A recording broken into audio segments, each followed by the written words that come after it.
Hello दोस्तों, स्वागत करते हैं आप सभी का आपके अपने यूट्यूब चैनल जैकपुर पे। आज के इस वीडियो में हम लोग ग्रेड सिस्टम को समझने वाले हैं कि किस तरह से आपके मार्क्स मिलेगा, वो भी ग्रेड में। ठीक है, रिजल्ट आप लोगों का जो आने वाला है वो ग्रेड में आने वाला है, और किस तरह से कितना ग्रेड आने पर आप लोगों को कौन से कॉलेज में एडमिशन होने वाला है, इन सभी बातों पर हम लोग डिस्कस करने वाले हैं। तो वीडियो काफ़ी इंपॉर्टेंट होने वाला है, शुरू से लेकर अंत तक बने रहिए। यदि आप हमारे चैनल पर पहली बार आए हो तो प्लीज़ प्लीज़ प्लीज़ चैनल को जरूर से जरूर सब्सक्राइब कर लीजिएगा, क्योंकि 11th की पढ़ाई भी आपके इस चैनल पर कराई जाएगी। तो जल्दी से आप लोग सब्सक्राइब कर लेना, बेल आइकन को प्रेस कर लेना, ताकि आने वाली हर एक वीडियो का नोटिफिकेशन आपके मोबाइल पे जाता रहे। तो चलिए स्टार्ट करते हैं। चलिए ग्रेड सिस्टम को सबसे पहले हम लोग समझेंगे। तो ग्रेड सिस्टम होता क्या है कि ग्रेड में आप लोगों को जो है ए बी सी डी ऐसे करके ग्रेड दिया जाएगा। वहाँ पर आप लोगों को प्रॉपर रिजल्ट में ना आपको कोई भी मार्क्स शो नहीं करेगा, कोई भी नंबर्स वहाँ पे आपका शो नहीं करेगा। आपके रिजल्ट पे शो क्या करेगा कि आपका कितना नंबर्स आया है और कितना आपको ग्रेड मिला है। ठीक है, और सभी कुछ यहाँ पे समझेंगे, और कितने मार्क्स आने पर या कौन सा ग्रेड आने पर आप फेल हो जाओगे, कौन से ग्रेड आने पे आप पास हो जाओगे, और कौन से ग्रेड आने पे आपका एडमिशन अच्छे कॉलेजेस में होगा, और यदि आपका ग्रेड खराब हुआ तो आपका एडमिशन कौन से कॉलेज में होगा, सभी कुछ इस वीडियो में डिस्कस करने वाले हैं। तो सबसे पहले हम लोग बात करेंगे 80% से एबव, यानी कि अगर आपका मार्क्स, आपका जो भी सब्जेक्ट, प्रॉपर सब्जेक्ट की अगर हम बात करें, यदि आपने हिंदी का एग्ज़ाम दिया है, अगर आपके हिंदी के एग्ज़ाम में 80% से एबव मार्क्स आ रहा है तो आपको हिंदी में A+ शो करेगा, और वहाँ पर दिखाएगा आपका एक्सीलेंट। ठीक है, यानी आपका 80% से ऊपर नंबर आ रहा है, 85%, 86%, 82%, 81%, यहाँ तक कि 99% भी आएगा, या 100% भी अगर आपका नंबर आ रहा है तो आपको वहाँ पे एक्सीलेंट शो करेगा। ठीक है, यहाँ तक आप लोगों को समझ में आ गया। दूसरा अगर हम बात करेंगे तो दूसरा है हमारा ये वाला, तो आप लोग समझ चुके हो कि कैसे होगा। दूसरा अगर हम बात करें तो 60% से ऊपर, यानी कि 60 से ऊपर चलिए, या तो आपका 60% आ रहा है, या नहीं तो आपका 61, 62, 63 इस तरह से आगे जाएगा, और 79.9% तक अगर आपका मार्क्स आता है तो आपको ए मिलेगा, और इसका मतलब होता है वेरी गुड। क्या मतलब होता है? वेरी गुड इसका मतलब होता है। यहाँ पे ध्यान दीजिएगा, 79.9% इसलिए लिखा गया क्योंकि इसके बाद हो जाएगा 80%, और जैसे ही आपका 80% होता है तो आपको A+ दे दिया जाएगा, इसीलिए आप लोग इसके दायरे में रहेंगे। ठीक है, यानी कि इसके नीचे ही रहना है, 80% के नीचे रहना है। ठीक है, यहाँ तक आपको समझ में आ गया। अब आते हैं हम लोग 45%, अगर आपका मार्क्स आ रहा है 45% से 59.9%।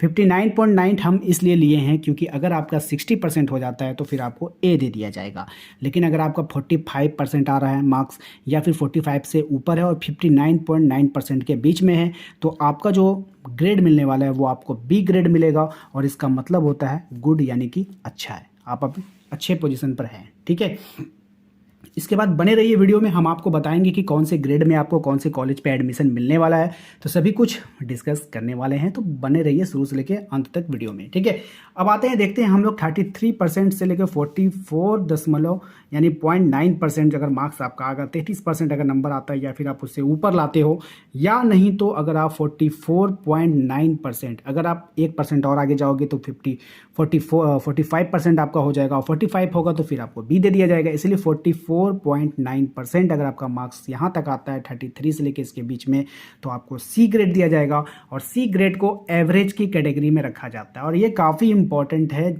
जो पुअर स्टूडेंट होते हैं, जो लोअर स्टूडेंट होते हैं, उनको अधिकतर ये सी ग्रेड मिलता है, तो उनके मन में भी काफ़ी सारा कन्फ्यूज़न होता है कि हमारा क्या होगा। ठीक है, कौन से कॉलेज में हमारा एडमिशन होगा, हमारा क्या होगा, क्या नहीं होगा, तो सभी कुछ हम लोग डिस्कस करने वाले हैं। तो चलिए देखिए, उसके बाद अगर आपका 33% से अगर आपका नीचे आ जाता है, यदि आपका मार्क्स 33% आ रहा है या उससे नीचे आ रहा है, बिलो यहाँ पे लिख दिया गया है, बिलो यानी 33% से नीचे की बात कर रहा है। अगर आपको 33% अगर आपका आ जाता है तो आपको तो सी मिल जाएगा, आप एवरेज स्टूडेंट हो जाओगे। लेकिन अगर आपको इतना नहीं मिला है, आपको क्या मिल रहा है, ध्यान दीजिएगा, आपको मिल रहा है बिलो 33%, यानी 33% से नीचे का अगर आपका नंबर आता है तो आपको डी ग्रेड मिलेगा, और ये होता है मार्जिनल। मार्जिनल का मतलब होता है पूरी तरीक़ा से फेल। ठीक है, यानी आप फेल हो जाओगे, आपका रिज़ल्ट जो है वो ख़राब हो जाएगा अगर आपका नंबर 33% से नीचे आता है, या किसी भी विषय में अगर आपका डी लग जाता है यानी मार्जिनल आ जाता है तो आप फेल हो जाओगे। बात समझ में आ गई सभी को। अब बात करेंगे हम लोग कि अच्छे कॉलेजेस में जाने के लिए क्या आपको मिलेगा। तो सबसे पहली बात अगर हम बात करें, आप जिस भी ज़िला में पढ़ते हो तो ज़िला में हर एक ज़िला में एक कॉलेज होता है जो काफ़ी फेमस कॉलेज होता है, काफ़ी प्रॉपर कॉलेज होता है, काफ़ी वहाँ पे भीड़ चलता है। ठीक है, तो आपके ज़िले में कौन से कॉलेज है तो आप अपने कॉलेज का नाम कॉमेंट बॉक्स में ज़रूर टाइप कीजिए कि आपके कौन से जिले में हो। जैसे आप दुमका जिले में हो तो आप लिखोगे दुमका, उसके बाद फिर कॉमा देकर के अपने कॉलेज का नाम जिसमें आप एडमिशन लेना चाहते हो। तो आप लोग कमेंट करके जरूर बताइएगा कि आपके ज़िले में कौन से कॉलेज हैं। उसके बाद हम आपको बताते हैं जो कॉलेजेस होती हैं, जो मुख्य कॉलेज होते हैं, जो बड़े बड़े कॉलेज होते हैं, वो प्रेफर करते हैं एक्सेलेंट को और वेरी गुड वाले को। ठीक है, यानी कि A+ जिसका मार्क्स आता है और जिसका A आता है, जो बड़े कॉलेजेस होते हैं वो इन्हीं को रेफ़र करते हैं। यानी ये लोग जो फॉर्म भरेंगे तो इनके परसेंटेज से ही ये जो सारा सीट जो है वो फुल हो जाता है बड़े कॉलेजों का।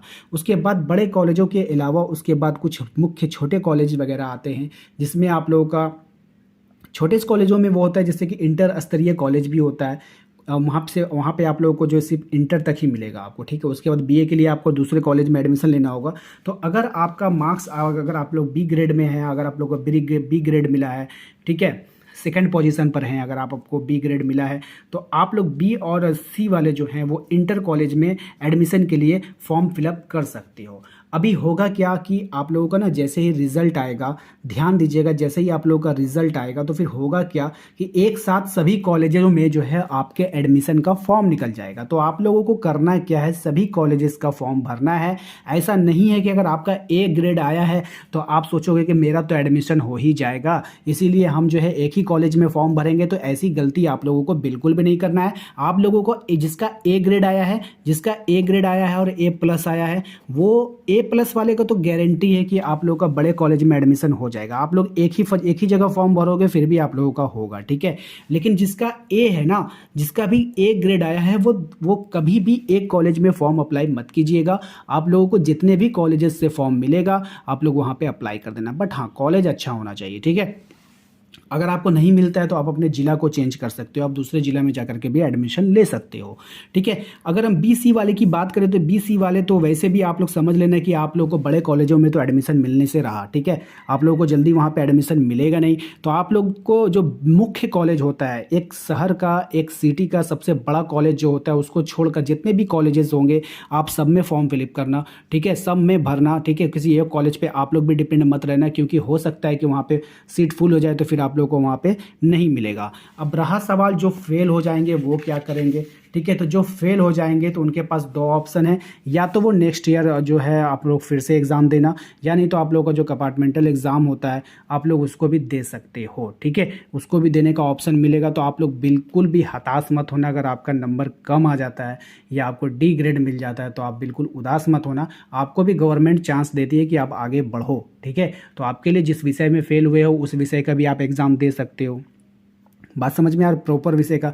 या नहीं तो आपको मन है कि नहीं हम 1 साल और पढ़ाई करके हम अच्छे से एग्ज़ाम देंगे और पूरा रिजल्ट को हम अच्छा करेंगे। ठीक है, अगर आपका उम्र ज़्यादा नहीं है, अगर आपका उम्र कम है, 13 वर्ष है, 14 वर्ष है, आपका उम्र है, रियल एज है, तो आप रुक करके आप एग्ज़ाम दे सकते हो। यदि आपकी उम्र ज़्यादा है, 17 वर्ष 18 वर्ष आपकी उम्र हो चुकी है और आप इस बार मैट्रिक का एग्ज़ाम दे रहे हो, तो फिर आप जो है कंपार्टमेंटल दे करके आप आगे बढ़ सकते हो। ठीक है, उम्मीद करते हैं कि आप लोगों को आज का ये वीडियो पसंद आया होगा। वीडियो पसंद आए तो प्लीज़ वीडियो को लाइक कर दीजिए। चैनल पे पहली बार आए तो प्लीज़ सब्सक्राइब जरूर कर लीजिएगा इस तरह के वीडियोस को पाने के लिए और अपने 11th के प्रिपरेशन के लिए। तो मिलेंगे आप लोग अपने अगले वीडियो में। Thank you.